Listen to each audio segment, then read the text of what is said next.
Mark Stone has to deal with a very large, complex district. It's the 29th Assembly District, including portions of Santa Cruz, Santa Clara, and Monterey counties. If he wasn't schizophrenic being a supervisor, he should have become schizophrenic as an assembly member because there are so many things pulling on him. But you know, he's really good at his job. He's chair of the Assembly Judiciary Committee. He serves on the Human Services Committee. He's chair of the Select Committee on Coastal Protection and Access to Natural Resources. His work for the environment includes efforts to curb illegal coastal development, reduce plastic pollution, and clean up drinking water supplies. Way back when he was supervisor, he worked on healthcare, youth issues, and supported the Queer Youth Task Force, which helped stop discrimination for LGBT youth. He's the one who spearheaded the Stop the Single-Use Plastic Bags. But the best thing about Mark is that he takes time to listen. He has an extraordinarily talented, hardworking staff. And he cares about the San Lorenzo Valley, its residents, the issues we deal with. He cares about the watershed, and he keeps them in mind while he's up there working on legislation. So, and he really loves coming to talk with these people in this valley, which is, well, you know, you look around you, no wonder. And so it's good to have him here. Please welcome Mark Stone.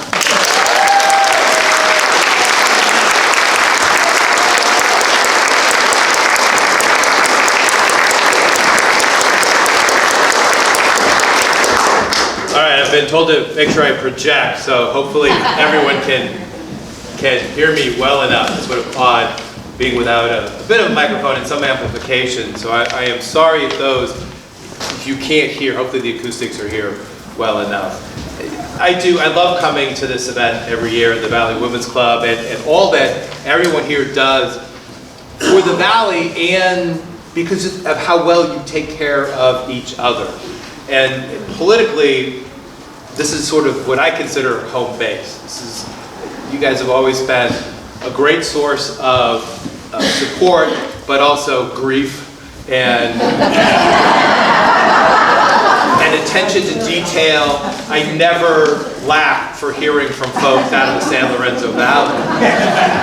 If only my colleagues in the legislature would hear from people in their districts like you, then we would actually make better progress on a lot of things that we're trying to work on. I have to be careful how I say things like that, because if this gets back to them, they'll be pissed. And I got to ask them for votes this next year. So there's a lot to try and cover. I'm going to try and cover a number of different things and then take some of your questions.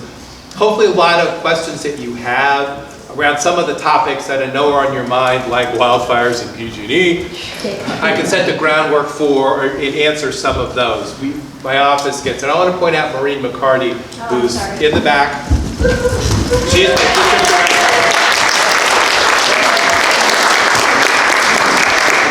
And I know the reason you support me. You don't care about me. You care about her and my staff because it's a great staff. And that's my threat, right? This is if I leave, you lose them. That's the worst of it. All right, interesting year this last year, and because we had a new administration come in. And with any new administration, they're learning their ways. We're learning how to interact. And working with Jerry Brown was very top down, and he had tight control over policies that came out of the governor's office. He had a fairly small staff and expected a lot from them. Newsom's very different than that. He has a lot of staff, a lot of people interacting with the legislature, a lot of people interacting with constituent issues and all of the different agencies and pockets that make up the administration. And so far he seems to be giving them, to a point, a little more latitude than Jerry Brown did. But as you can imagine, in a large and complex organization like the governor's office, that leads to a lot of communications issues. And that's one of the things we've struggled with a little bit between the legislature and the governor. For example, when Jerry Brown would bring forward a policy or something he wanted to do, especially around the budget and initiative, he would have it very well detailed out. Governor Newsom comes forward and says, I want to spend this money on this. But then you, the legislature, you got to figure out how to do that. And that's not always our forte, in figuring some of that stuff out. So that's been interesting. And we've reached some deals that in the end weren't quite good enough, and we had to go back to the drawing board. We've had some frustrations like that. There was, in the budget conversations, a little bit of push and pull of whose budget it is. Of course, it's the legislature's budget, but he has to sign it in the end. So he has quite a bit of say, and he can blue pencil, as they call it, which is line item veto budget items. So we worked through all of that. Now, from an environmental standpoint, and that's what we want to talk about today, there were some wins and some losses in this last year's session. We made some progress in various areas that I know a lot of you care about, and we still struggle with others. And one of those is in the area of recycling and plastics. There were a couple of very ambitious bills that were, well, identical. Oh boy. I think it was AB 1050 or AB 1080 by Lorenzo Gonzalez and SB 54 by Senator Ben Allen. And those were identical moving through. And what they intended to do was create a kind of cradle-to-grave approach to dealing with plastics in the state of California. You all know that over the last couple of years, we had, well, our entire recycling system was based on our ability to ship our dirty plastics off to China and Southeast Asia. Not a good plan, because they decided that they have enough dirty plastics, especially as China is growing its economy, that they don't need ours, and they didn't know what to do with it anyway. And as we talk about plastics getting into the ocean, I'm constantly shown the hot spots. People say, well, we're doing a good job. True. But a lot of the hot spots, especially the ones in Southeast Asia, where there's a tremendous amount of plastic trash coming out into the ocean, we're kind of responsible for part of that because we shipped it off to them. They don't know what to do with it, ostensibly clean it and put it back in the economy somehow, but didn't necessarily do a very good job of that. So that's what this circular economy notion was trying to do, was to take cradle-to-grave approach to plastics, starting with manufacturing, distribution, product packaging, all of that, all the way down to the recycling end. One of the problems that I think the industry, plastics industry, has been very effective at telling us the litter problem is entirely on us, the consumer, not on them, even though they're generating the plastics and pushing single-use plastics and increasing the amount of plastic in packaging. They want to push it all down to us. So what does that mean? That means the recycling systems, the waste cleanup, all taxpayer expense and taxpayer expense is on us. They've taken no responsibility for it. So this bill was an attempt to try and bring industry in to be a part of that conversation and find ways to not only reduce the amount of plastics going into products, but also help us on the back end to recycle and build that infrastructure in California to take that dirty plastic, clean it, and then turn it into a product that can be sold on the market. A lot of this then is market driven. And the recyclers right now are not taking certain kinds of plastics. In fact, California overall, I don't think this is true for Santa Cruz County, but I'm not entirely sure. California overall, the waste diversion had been on an increase year after year after year. It's now starting to decrease. So we're doing worse from a collection standpoint and a diversion out of the landfill with plastics than we were before. And it's because the whole recycling system is starting to collapse on itself, partly because we now have all of this volume of dirty plastics we can't ship off and forget about off to Southeast Asia and to China. So this is a little bit of coming home to roost, which is good news, bad news. The bad news is we don't have the infrastructure to deal with this just yet. The good news is it's finally an awakening that we have to deal with it in California. We had that conversation when I first got on the Board of Supervisors here in Santa Cruz County. Were we going to build another landfill, or were we going to take more responsibility for what we have and divert more? And we ended up with the latter, did not build another landfill, and extended the life of the existing one by creating material reuse facilities and a lot of things that are much better than what we had had before. We still ship a lot of organics and things off to Marina, but at least we were trying to take better control. So California needs to do that same thing.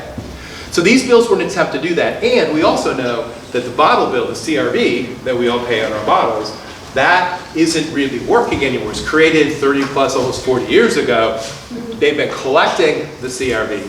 But that system, because we lost Replan and others, because of that lack of market for the materials they were collecting, they couldn't function anymore. So they went out of business, and now there's really not any place to take those materials back. Santa Cruz County is interesting vis-a-vis the rest of the state because we have a very high level of curbside recycling and places to take them to, notwithstanding the Valley Women's Club recycling system, which kind of got stuck in all of this. But this area has the value of wanting to recycle, take that plastic back. But if we don't have a place for it to go, we're sort of stuck.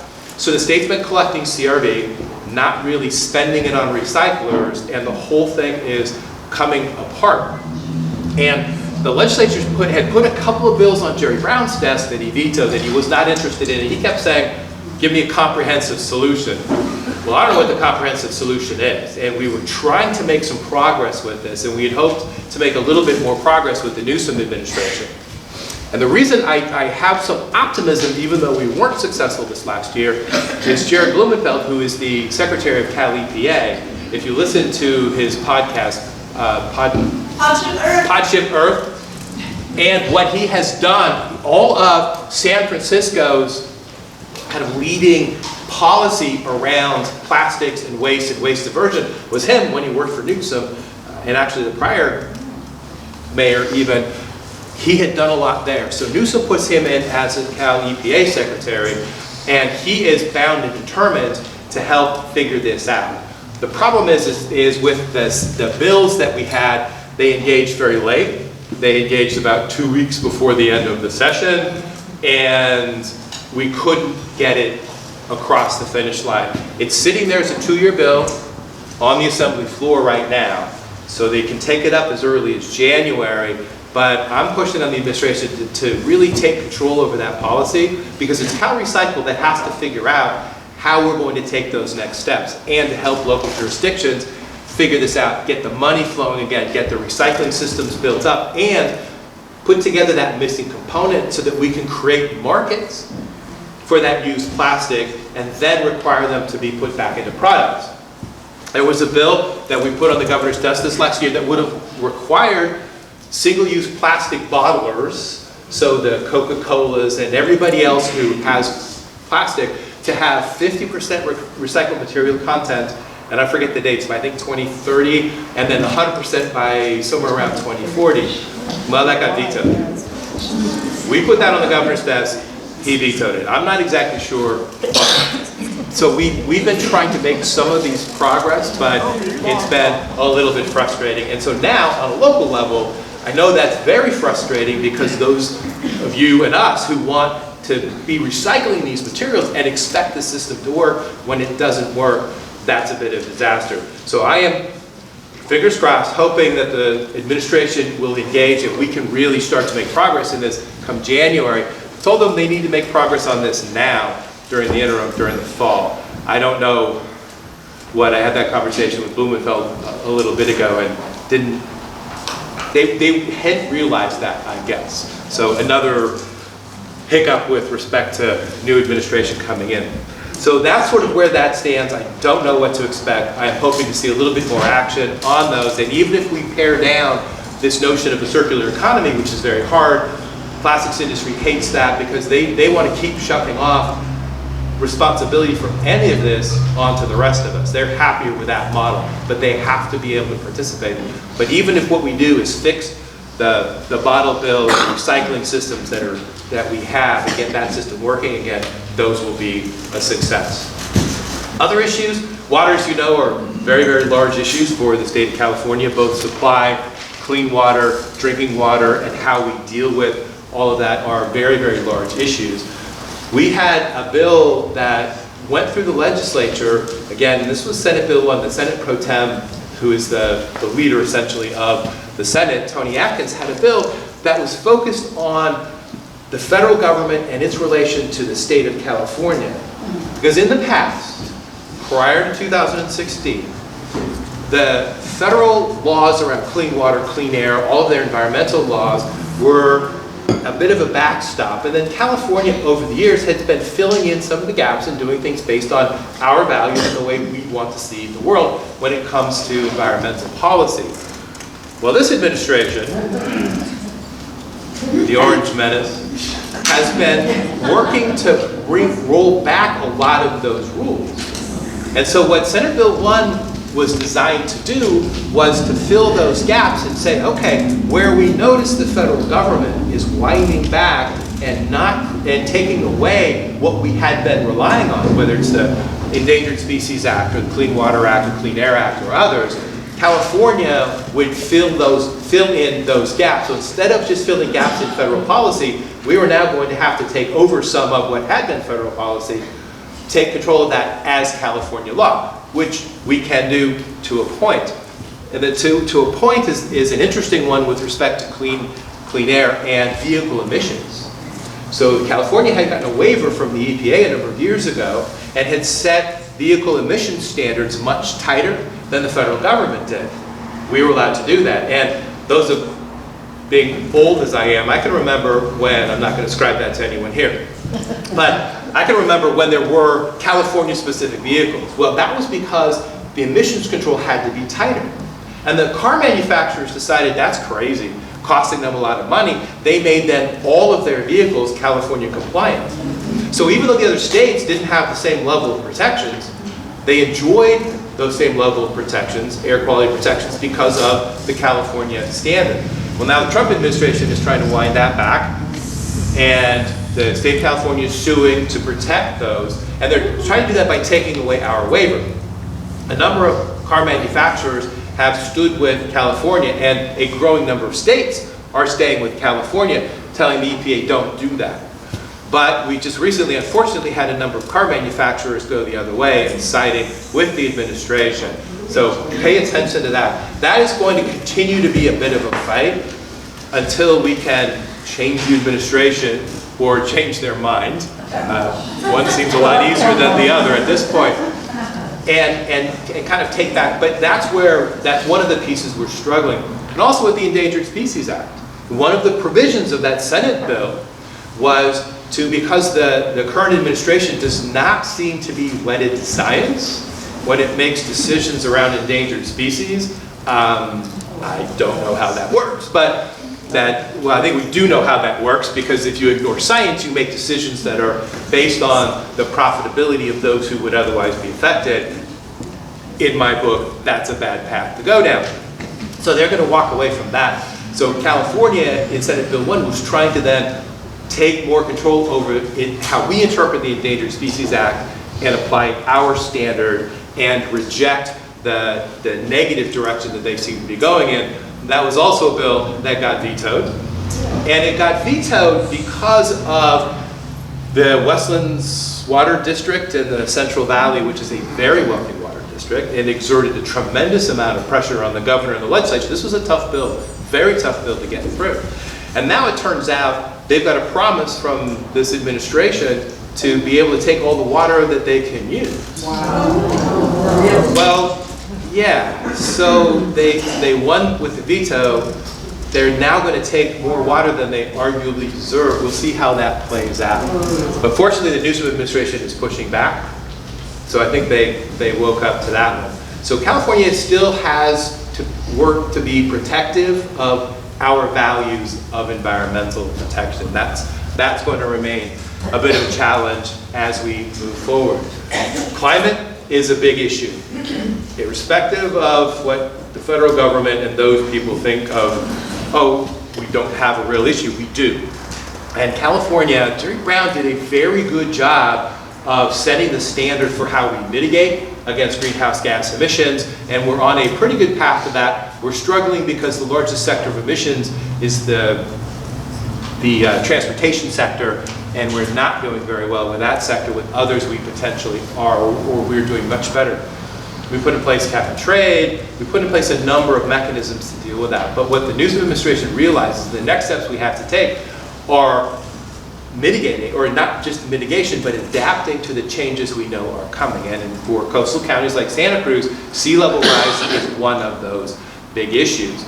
There will be a bond coming up. There are 3 versions of it right now floating around the legislature that they're calling resilience bonds. But the problem that I have with it, and I know there are a lot of folks here from the various agencies, is if we come up with a lot of money, and I'm not opposed to coming up with money for various projects, but what we have not done is put money on the table for planning and coordination, and especially from local agencies and the various programs and the agencies and the nonprofits who are responsible for doing the projects on the ground. So if we don't fund that planning and we come up with a lot of money, that money is going to get used on the existing projects in the pipelines and not necessarily be used for that resilience, to answer that resilience question. Are these projects going to help California move to the future and become resilient against the changes that are happening? We're not really used to doing that. The planning, it's not sexy, it's not interesting, but we're trying to make sure we put money into planning, monitoring, and all the other kinds of things so that we know we have some successes. So that's, keep your eye on that process as we move forward, and if we put something on the ballot, I hope that there's going to be money there, or we can put state money to help locals do the kind of planning and regional collaborations they're going to need to build that resilience. One of the biggest climate issues that we see in the changing way that our climate works in California, obviously, are the wildfires. Because what had been a wildfire season is now 12 months out of the year. We could have catastrophic fires at any time. So, in come the utilities, investor-owned utilities, who seem to be sparking a lot of the wildfires. Now, in any given year, there are several thousand wildfires that get started in California. That's been the pattern. In San Lorenzo Valley, we have some of the best fire agencies around. They jump on them, they shut them down. They don't make them.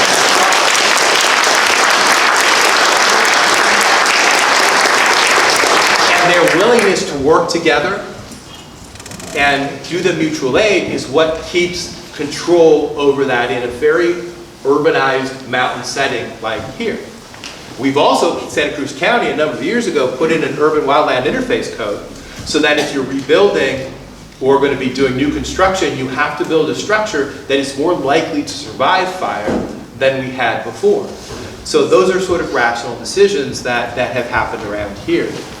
When we look at the rest of the state, not always the same level of cooperation, not always the same level of control. And after a lot of the fires, like Paradise and some of these places, real tragedies where people died. They're now in the process of rebuilding, but they're going to rebuild they want to rebuild what they have, rather than rebuilding in a way that will protect them from future fire. So if we're going to respond to the changes in our environment and the changes in our climate, drier, hotter, more wind, less water or water coming at different times, we also have to be smart about how we develop the areas that we live in or rebuild the areas that we live in.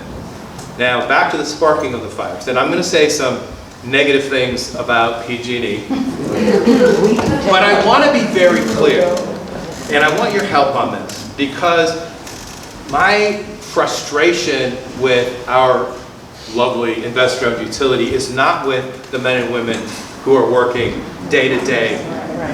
They are, yeah. They have a tough job. They have a tough job. They're trying to implement, they're trying to keep us safe. They're trying to do what they know to do, what they've been trained to do. And it is a very highly professional workforce. But unfortunately, they work for an organization that doesn't seem to have all of our interests in mind when it comes to public safety and how we manage a very complex grid. In fact, the new president of PG&E was just in front of a Senate hearing, I think it was last week, and he's been there, yes, 6 months, and he says, well, I just can't really answer a lot of your questions. I've only been here about 6 months. This guy is getting paid millions and millions and millions of dollars to sit in front of a state Senate hearing and say, oh, I don't know. This should be an embarrassment. So where we are right now with respect to PG&E, and I'm tempted, I know this is video, so I shouldn't be saying things like this, but I tend to think of them at the corporate level as FPG&E. Yeah, you can translate that however you want to do. that is fine with me. Because again and again and again, they have shown incompetence and a real lack of understanding of what their responsibilities are. Now, I will compare and contrast a little bit, because after the San Diego, remember the San Diego fires? Was that almost 15 years ago? San Diego Gas and Electric, and every time I say this, my colleagues from the San Diego area jump all over me because they're not happy with their IOU. Yeah. And San Diego Gas and Electric is much smaller. Their responsibility area, the network they have to deal with, the grid is much different down there. But after that fire, what did they do? They put together a risk assessment plan, and they are implementing that risk assessment plan. They have been doing de-energizing power shutoffs for public safety over the last 10 years. And when I say that, most people say, well, I didn't know that. Yeah, because they didn't hit the papers. They weren't catastrophic. They weren't these major blackouts that PG&E is doing. And they have been insulating their lines. They have been undergrounding. They have been putting in modern equipment that when there's a fault, the line de-energizes itself and shuts down, so that it's less likely to spark.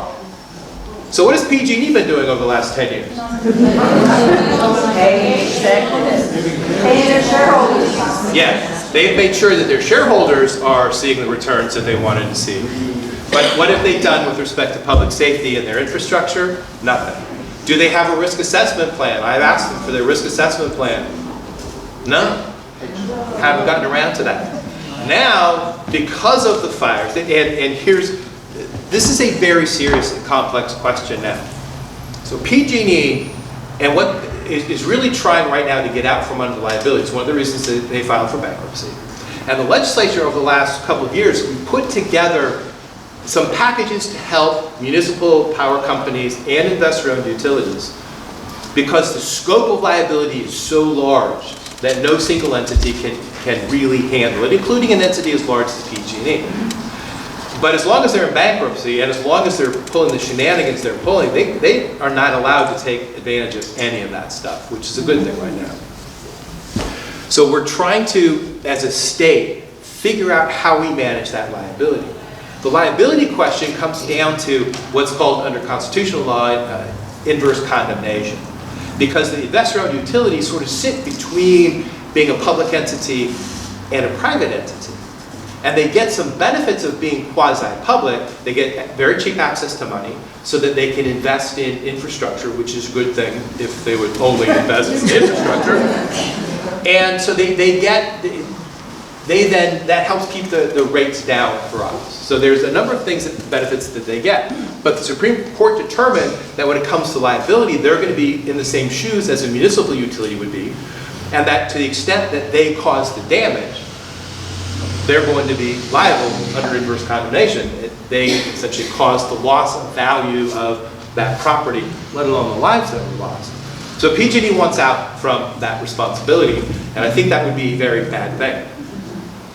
Once we sort this out with them, and once they come out of bankruptcy, we still have to worry about that liability question, because that inverse condemnation was in its way a bit of a fiction, and that fiction was to make sure that there was an entity that had money to put back into the community so the community could recover. That's a good thing. The level of liability now is so large that a single entity can't really do that. So we're coming up with mechanisms to help provide a bit of a backstop. And talking about a fund, that fund being paid by the shareholders and some state money and some others, because I think the ratepayers have been burdened long and hard enough that they should not come out of ratepayer funds. So we're trying to create enough of a backstop. Florida did this for hurricane damage. So we're trying to be able to do this so that we can make sure there's enough money available for the communities, but still holding the culprits responsible who created the problem in the first place, to the extent that there's wildfire. So PG&E, though, having made a series of really bad decisions along the way, and the Public Utilities Commission and those of us who are involved in the water areas don't have much confidence in the PUC, because they seem to be very wedded with the utilities who are in front of them. But an interesting thing happened. I don't know if you watched the hearing. This was about a couple of months ago. There's a brand new president of the PUC. I have never seen this before. A president of the PUC, in a public hearing, took PG&E to task. Yes. Yeah, I've never seen that. So there's a bit of a change in attitude there. This governor, remember the last energy crisis that we had? Cost the governor his job. That's what drove the recall. This governor seems acutely aware of all of that. And the PUC commissioners serve at the pleasure of the governor. So we're starting to see a little bit of a different attitude. So what's on the table with respect to PG&E?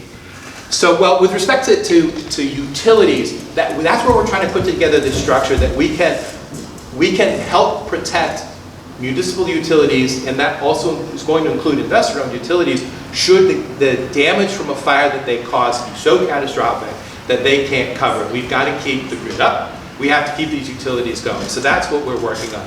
PG&E is in a little bit different case right now, partly because they're in bankruptcy, and that was seen as a really bad thing, and probably in the long run it's going to cost all of us more. That's what happened in the last bankruptcy, is they ended up raising the rates. They also paid out, I think it was 168 million, I'm not quite sure of the number, but it's somewhere up there, $168 million in bonuses to their executives before they were even out of bankruptcy, and that was allowed by the bankruptcy court. So one of the bills that we just passed this last year, while not perfect, one of the provisions that was in there, and this was a bill I tried to run as a single bill and we put it in there, is they can't do that. And if they do make those payments, that comes right off of anything else that they would get from the state. So we've taken that incentive away and said we are not going to stand for this. And this was something the governor last year in public statements said, oh yeah, we cannot allow executive compensation to be to the detriment of the ratepayers.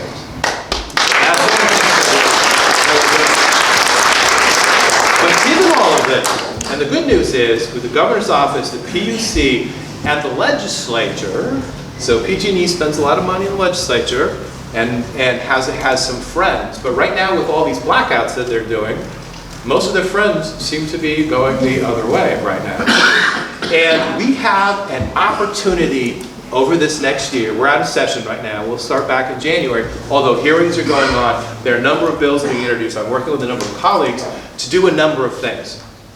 One of which is to shift some of the enforcement capability away from the PUC, because the PUC is the sole entity that can enforce against a utility that's acting badly. We want to put that in the hands of local DAs and the Attorney General so that we have a little bit more balance there. We want to hold them accountable for the blackouts that they do, the cost of the blackouts, and their decision-making process when they do these blackouts. So that's something that we're working on to hold their feet to the fire and make them more accountable around those decisions. But more importantly, the question is now valid. I've been talking for the last couple of years about municipalizing, essentially taking that private organization and making it publicly governed. And that has not had much traction. It does now. It does now. That's a viable opportunity. So there are options on the table right now as they come out of bankruptcy. And the state's the largest creditor, so we have one of the largest voices to the bankruptcy court. And PG&E is pushing the bankruptcy court to change the decisions with respect to inverse condemnation, that liability. But the bankruptcy court doesn't really have the authority to do that, which is a good thing. That was set by the Supreme Court in the state of California. But, so the options that are viable is they come out of bankruptcy according to their own plan, pay off their shareholders, and business as usual just continues and moves on. That's an option. I hear that this is not a favorite option among a growing number of legislators and I think the administration. Another option would be kind of reform that, because remember, their major shareholders are all hedge funds, which means they're hedging against the losses that they're expecting. They'll make money as PG&E loses value. So this is not a good thing. So it's kind of reforming, but again, that's a little bit more business as usual. A couple of the interesting ones would be municipalizing them, making the management of the distribution and transmission system a public entity. Right? That's a real possibility. There's also a possibility where, and there are most of the big city mayors in Northern California within PG&E's service area have signed on to a letter, and their idea, which is an interesting one, would be a ratepayer-owned cooperative. And again, publicly, that would be much more like a public agency that would be accountable to the public, accountable to the shareholders, not the public at large per se, but to the ratepayers, not the shareholders. Be accountable to the ratepayers because it would be a ratepayer-owned, essentially, cooperative. So that's an interesting option. There's also talk about breaking them up. Careful. Not something that I am in favor of, because if they do, and this is what the mayor of San Jose wants to do, had wanted to do. This is what the mayor of San Francisco wants to do, because they have the resources and the capacity to municipalize their city or their area, which sounds good. And if I were in San Jose, I might think that's good. What does that do for us, though? Our rates are partially covered by the fact that that is a highly dense, wealthier area. So if PG&E gets broken up into small utilities and we're not attached to one of those big things, our rates will skyrocket. Because we can't afford, we're more sparsely populated, we could not afford what we would have to be taking on. So sort of breaking them up would not necessarily be a good idea. But making them public, unless we broke it up very carefully, I'm not sure yet how to do that, where we truly had equity across all of the different components of it, so that the rural areas like ours are able to afford the cost of those distribution and transmission lines that we would be responsible for. So it's a complex question. But taking it public, like we did with the water system here, or a ratepayer-owned cooperative, are really both getting some real traction in the state. And for the first time. For the first time. Because they have messed this up. Now I had thought, and the question always comes up, because the PG&E had wanted out from underneath this liability. They've come to the legislature. We want out from the liability. And I will tell you, as Nancy said, I chair the Judiciary Committee. So the legislature, Senate and the Assembly are broken up into various committees and jurisdictional areas. The Utilities and Commerce, I think, committee has primary jurisdiction over utilities and questions like that. However, questions about liability come to my committee. And so I've been working very closely with the chair of Utilities and Commerce to make sure that and he sits on my committee too, which is a good thing, because if we're going to change that liability question, that we do it, well, first of all, I don't want to change the liability question. What we have to do is make sure we have resources to help that liability when and if it makes sense, but not let them off the hook, because that has further implications when it comes to inverse condemnation and all, and I would not want to set a precedent that lets other municipal organizations in other circumstances get out from underneath the liability that they should rightfully have. That's the danger about changing that. So we're holding tightly onto this notion of what the liability is and looking for structural change. And that's viable now because PG&E has just pissed off so many people. So I've heard from a lot of folks that are they doing these power shutoffs as a strategy to put pressure on the legislature to let them off the liability hook. And it seems like it, especially the first one. Because if you tried to contact them, their website went down, their phone lines went down. Who did they call? Who did you call? Who did all of our constituents call? Where did Maureen go? Yeah. Maureen and my staff fielded call after call after call from very angry people, and absolutely rightly so. Absolutely rightly so. But there was no, and there was, and there was no wins. And, the reason, they're just, that's why we're going to hold them accountable to the decision-making process. Because by the time the second one came around, I got an app, because how hard is that tracks the winds. And I will tell you, they shut off power here 12 hours before they needed to, based on the wind reports. And they didn't start the restoration until almost 8 hours after they should have, just by wind calculations. And some places didn't even get windy, like right up the top of the hill. Yeah, and some places didn't get windy. Now, it's what they're looking at in reality is the wind that is on the ridges where their transmission lines are crossing the ridges. But they won't tell me, because I've asked them, where those transmission lines are. They don't want you to know because they don't want you going and say, but wait, there's no wind there. So why did you shut that line down? They don't want you doing that. So the question was, were they doing this strategically to put pressure on us to, as a body, to make some changes? That's viable, but then I've been on plenty of calls with them recently. My staff has been on a lot of calls with as they try to explain things. And they don't even know what the heck's going on. They can't answer basic questions. They don't seem to know what's happening or why. They're a mess. So I'm not sure they could be that coordinated to come to do some grand strategy to come after us and change the liability question. And fortunately, they've pissed off a lot of their apologists in the legislature enough now that that ain't going to work. So that's one of the good things. So I don't know, I've probably taken up a whole lot of time. Okay, so I'm going to transition to questions. If I haven't answered your question in all of that, ask the question. I'll see if I can add to it. That's sort of, with respect to PG&E and IOUs, that's kind of where we stand. And right now, I don't know, I can't predict where we're going to go this next year, but I am more hopeful than I have been over the last couple of years, just because there are enough legislators especially pissed off that maybe we'll see some progress. Still for me, the condition of their equipment is the issue. Yes. You know, I'm hearing all the things that we're talking about liability-wise, but Yes. is there a plan coming together for how to attack infrastructure? Yes and no. So the question is, and I'll try to repeat this so everybody can hear, is their infrastructure, because one of the biggest problems is the age and the status of their infrastructure. They could have been doing some undergrounding, which they deemed to be too expensive. Well, now you look at their liability, they could have undergrounded quite a bit in strategic areas. It doesn't make sense to underground everywhere from a cost-benefit standpoint, but some of these things, and the very high voltage transmission lines, you can't underground those things anyway, that would be too dangerous. So there are different options that could be made. Could they have been insulating lines?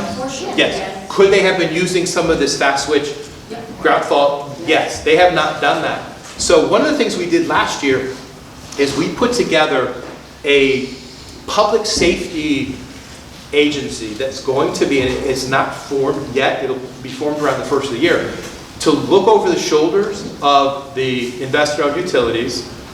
PG&E is the main culprit right now, but any of them, when they're putting together public safety plans and when they're supposed to be upgrading lines and taking care of some of that. So those questions will be answered in that group.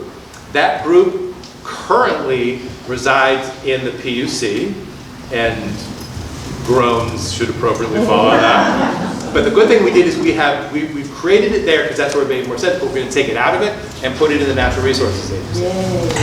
So there will be separate oversight over their public safety decisions. That's where you're going to get into the details of the technology they're using, the plans for upgrading. They still haven't done a risk assessment plan. And what about the money to fund it if they're coming out of bankruptcy? Well, that's going to be one of the big questions. And the money to fund it should come, a lot of this is probably going to come from shareholders. Some of it's going to come from ratepayers, which is legitimate expense when they're doing their rate calculations. And that's also where the state, we're trying to create that fund to help make sure all of this can actually work on a timeline. So the question of funding hasn't really been answered yet, but that's going to be something that we're going to have to sort out. So the right pieces are now kind of finally in place to start to do a lot I hope of that it. there's like a, you get this, but then you have to perform Yeah. to this Oh, and the level good by news. this date. Yeah, the good news also, this is a threat that I have never heard before. So the state of California is the largest creditor. So we have a lot of say with the bankruptcy court, and it's the state who owns the franchise. So we could do any number of things with the franchise, including not award it to PG&E as they come out of bankruptcy. So the state has a tremendous amount of leverage if the state's willing to use it. So I'm going to go, sir, in the back corner. All right. Yeah. Quick comment and a question. I actually worked with endangered species of butterflies and plants on San Bernardino Mountain, and I was away for the weekend, and PG&E just went in. They were supposed to have native biologists on site and one of their own biologists. Nada. they went in with bulldozers right into the habitat. So they're also doing stuff with the environment, Yeah. not paying attention either. And what's going on with the money that's being paid for CRV right now? Where's that money going and how come we're not doing something with that? And A&S Metals a few weeks ago was still taking CRV stuff, and they said that with the other recycling company like Replant, their estimate was that there's mismanagement, that they're able to sell their plastic. So I don't know, or aluminum, so I'm not sure what's going on with this. So the CRV, and that question comes up a lot. So with respect to your first comment, that's true. PG&E sort of runs roughshod when they should be doing environmental assessments, they should be following CEQA, they should be doing a lot of things. That's going to get back to this committee set up to do a little bit better oversight over them. So hopefully we get that better under control. So they're not just coming in, cutting down trees to cut down trees, or digging through environmentally sensitive areas. The question on the CRV though comes up a lot, because people around here see what's the point of paying CRV if it's not coming back into the community? And I have to agree with that. There really is no point to it. The way that that system was structured 30 years ago, the reality has changed so much that it's a very old program and it's not working. But there are a lot of relationships built on that CRV, so there's no way to not charge it right now. But this has to be a part of the bigger cleanup. The state is actually sitting on a lot of that money because it doesn't know what to do with it. When Replant went out of business, when all of these places to go went out of business, it doesn't know what to do. So there have been a couple of bills to take some of that money, especially in underserved areas, and start to spend it. But the administration doesn't want to see that. Again, sort of back to, well, we need a comprehensive fix for the bottle bill and for all of that. Well, okay, here's our ideas. And Jerry Brown used to he had this great comment, because he come from legislature. He'd say, here's my idea. You got a better idea? Let's talk about it. You don't have a better idea? Here's my idea. You can turn that back around on him with the CRV. I did that to him with a bill that he vetoed. I said, you know, this was my idea. If you have a better idea, let's talk. He was not very happy with that interaction, but that's okay. But the same thing, we put stuff on his desk that he wouldn't sign because he wanted a comprehensive solution. Okay, if you're, you know, if this is not good enough, if these steps along the way aren't good enough, then what? So we're kind of stuck in that. So the state's holding on to that money. It's not coming back out. That's what has to get fixed, and I hope this year. And the current Secretary of Cal EPA is very interested in this. We'll see, because Cal Recycle works in that agency, they're the ones who have to, if they're not going to take what we've been trying to put on their desk, they got to come up with some solutions. So they are in fact convening something next year with all the stakeholders to try and get their hands around it, something that they should have been doing this year, but hadn't. So that hopefully is going to happen, and I don't have any more specifics than that, but I am as frustrated as you are, and I don't want to see diversion rates around here and recycling rates around here drop, because if that starts to happen, that's yet another, because this is the area where we do that. That would be a real indication that the whole thing is a bit of a mess. I'm Christina Wise, and I wrote a four-piece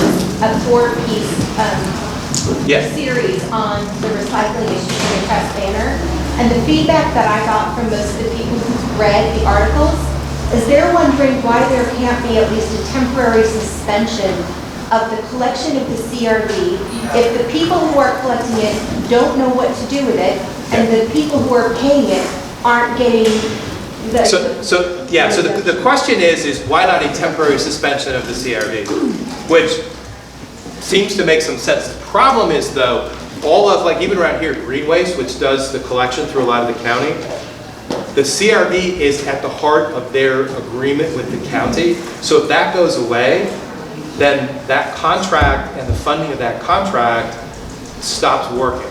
So there are some applications for that CRV that are being spent or being managed.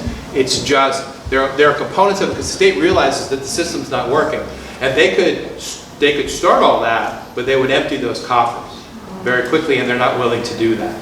And again, bills that we've done to try and start to spend some of that down aren't good enough. So that's why it's a very complex problem. We've been talking about this for years, and nothing has really happened. So getting the administration focused on this now, finally, I'm hoping we can get something answered. Changing the subject, forgive me. I want to take a minute to thank you and John Laird before you for your work on something that many people in this room may not know about, which is the Ocean Protection Council. Yeah. And from there, I wanted to invite you to take a minute to talk about the network of marine protected areas that's plus or minus a few years, a decade old, how those are working as far as protecting species in the ocean, and what you know about the mowing down of Monterey Bay's kelp forest by the urchin invasion, and if we have any way to address that. Yeah, okay, so the question is, so I sit on the Ocean Protection Council, as did John Laird, and I'm going to point out here that I'm taking questions from the audience, but not from John Laird.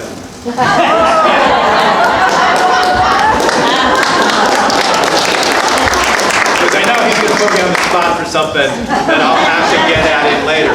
And John sat as Secretary of Natural Resources, sat on Ocean Protection Council. OPC we are right now in the process of coming up with a strategic plan for the next 5 years and beyond. And what Ocean Protection Council is an agency within natural resources, essentially, and when the Secretary of Natural Resources chairs it, that oversees ocean policy in the state of California. And as we put together the strategic plan, there are some very interesting components now that are coming out. Because one of the shifts that we're making is we're starting to look at oceans policy, at land policy, water policy, and others, and how that affects the oceans, which hasn't typically been done before.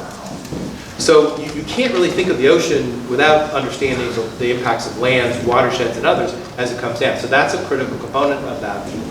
And we're really starting to look at all of the vast resources that California has and use Ocean Protection Council as a central place to advise and encourage other agencies to work with the Ocean Protection Council when it comes to policies for affecting the ocean, whether that's water, development, any other things, and look at those impacts on what's happening to the ocean. And a couple of the impacts we talked about. We have this vast network of marine protected areas, hard fought, very hard fought, lots of criticism, very stakeholder driven to protect various areas.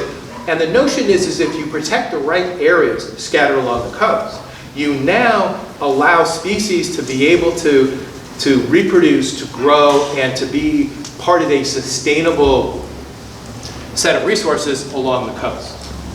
One of the things we haven't done a very good job with respect to MPAs is the monitoring. And that was something I mentioned before. Planning, the monitoring money, that's not sexy, that's not stuff people want to talk about. But we can't really understand the benefit and health of the marine protected areas without doing the monitoring of them at a serious level. Water quality monitoring, species monitoring, habitat monitoring. Because even though it was very hard fought to locate all those marine protected areas, we might find that we might need to move some of them slightly, but we can't build that case without appropriate monitoring. So that's a healthy system. It's world class. People come from all over to look at how California has done this. But it's still fairly new, and we're looking at how to leverage that and how really to understand how that's protecting. Now the kelp issue. So California has lost most all of its kelp, which is catastrophic. It's and kelp, being a plant and a fast-growing plant, helps manage the chemistry of the ocean, which is starting to get slightly acidic. And that slight acid is very detrimental to shellfish, very detrimental to a lot of other species. And the loss of eelgrass, kelp, and other algae and plants means that there's nothing there to buffer those changes to ocean chemistry. So the loss of the kelp, and you go up on the north coast, even the Monterey Bay, and what used to be vast kelp beds are now vast areas with these huge purple urchins. Major problem. Nobody quite knows what to do about that yet, but it's been identified, it's being researched. They're actually starting to fund groups of divers to go out and smash up some of these urchins as a way of hopefully getting the kelp to come back. The purple urchins don't have the commercial value that some of the other urchins do that have been harvested over the years. But with the breakdown of the kelp system, and it has to do, we imagine, with chemistry, with changes in water temperature, the blob that they call, this very scientific name of the blob, which is just a massive warm water that has moved up the coast and it's kind of coming back again this winter, which is not good because our systems depend on that cold water cycling up from the bottom, bringing up a tremendous amount of nutrients and all. And if we lose that cycling because there's this massive warm water sitting there, then that has detrimental effect on the habitats that are there. So a lot of investigation. We're starting to figure out plans and funds to what happened with the kelp and how we deal with that. But if we absolutely do lose all that kelp and can't get it restored, that it's going to mean very terrible things for our coast and for all the habitats. Now, the oceans are at risk. And what I keep hearing from folks is that the oceans are dying. Well, not actually, because the ocean is this great organ that helps manage the atmosphere.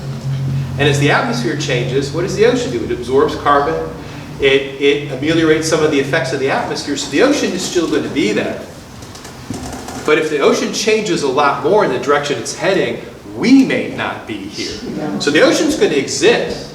It won't exist as we know, and it won't necessarily exist in a way that's helpful to us surviving on this planet. That's the danger.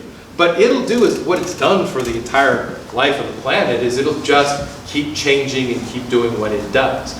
But if we lose the species we're starting to lose, if we're losing the ability to have that buffer, what it represents, that's going to be catastrophic to what we have. So that's sort of the OPC question. Okay. Mark, how do you, you talked a little bit about the water, the rivers, being part of the ocean in a sense, right? Yeah. It's an artery. It's like, how do we make the San Lorenzo Valley River an artery into the Monterey Bay? How do we make that a model citizen?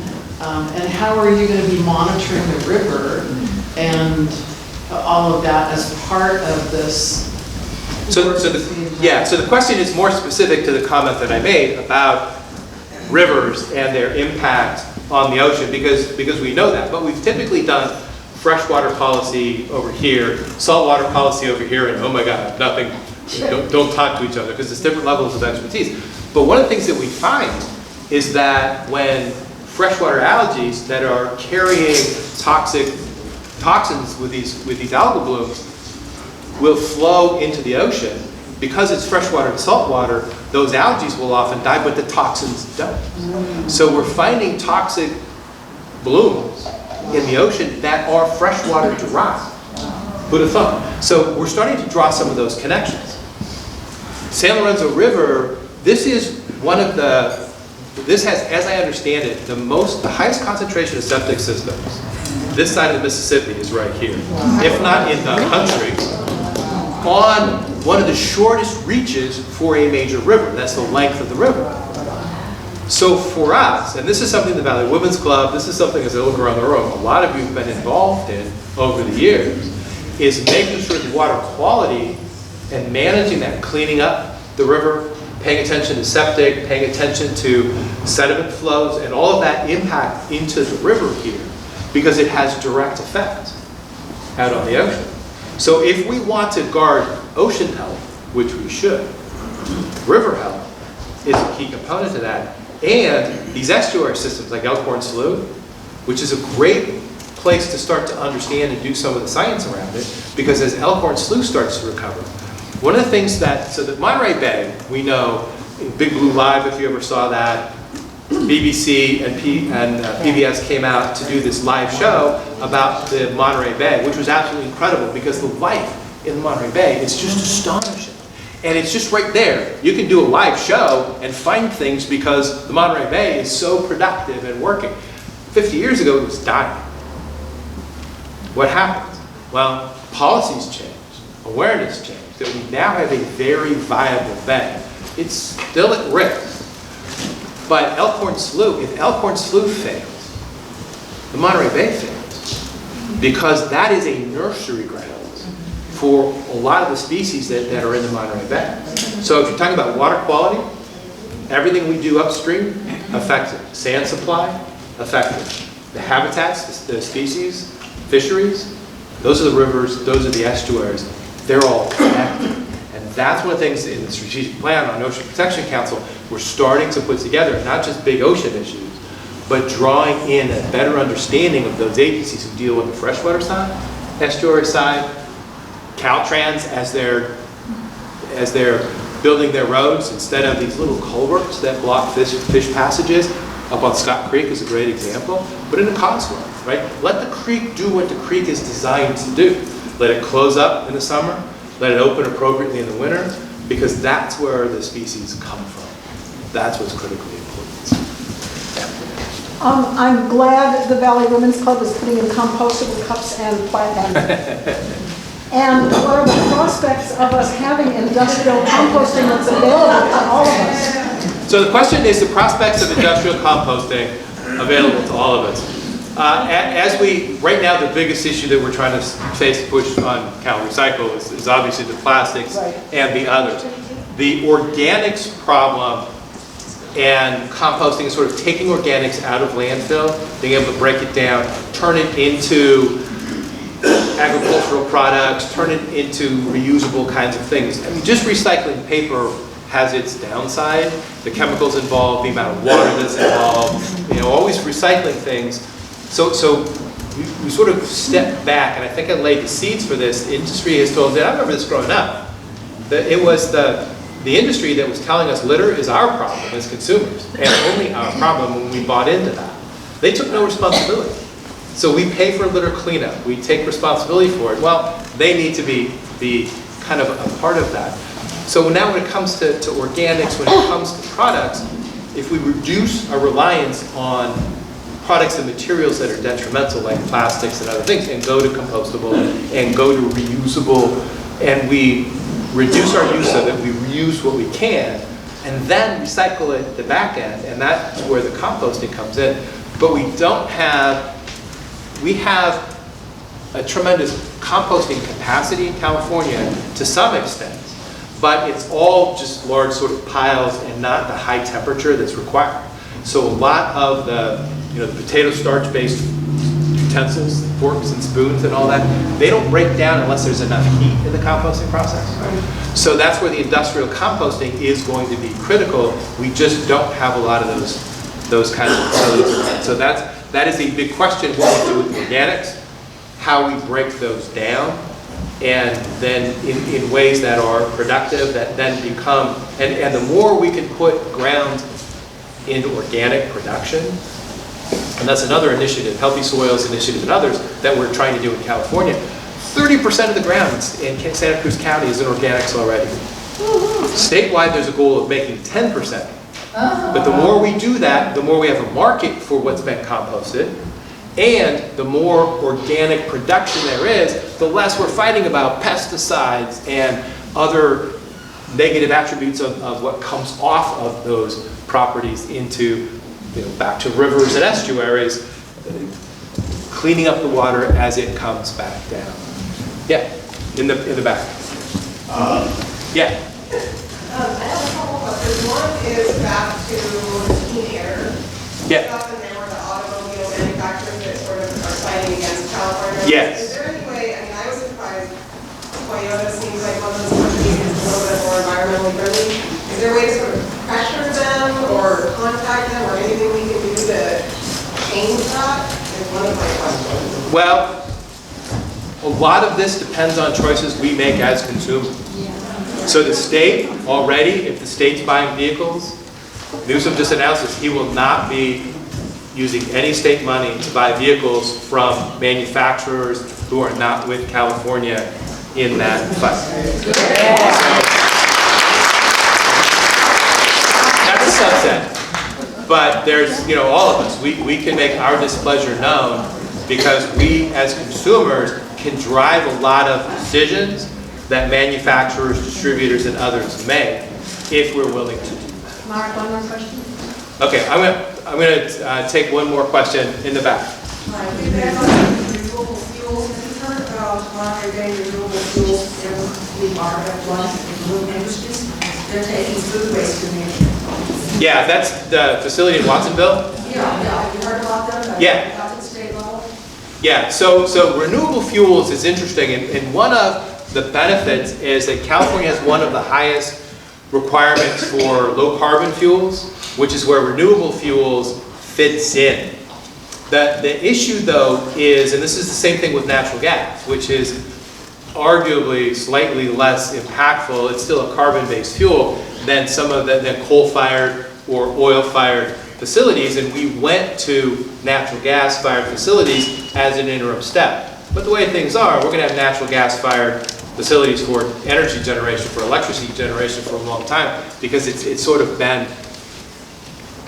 built itself into our infrastructure. So renewable fuels are better, but anytime we have a combustion engine, we're still putting things out. So as a step, so the renewable fuels are really useful to help us meet the low carbon fuel standards and to help us on those steps. So yeah, California is very interested in those kinds of productions as we wean ourselves off of fossil fuels and make fossil fuels less environmentally Use impactful. the food waste to, So yeah, food waste and others, there are uses for that. But again, there's also a huge use for the food waste if we compost it and use that in organic fields for agriculture. So we just need to be smarter. that's what this comment's talking about doing. Yeah, okay. I wanted the comment speak to you about it, so I said I was listening. All right, yeah. Sorry. All right, I think I'm getting the hook. All right.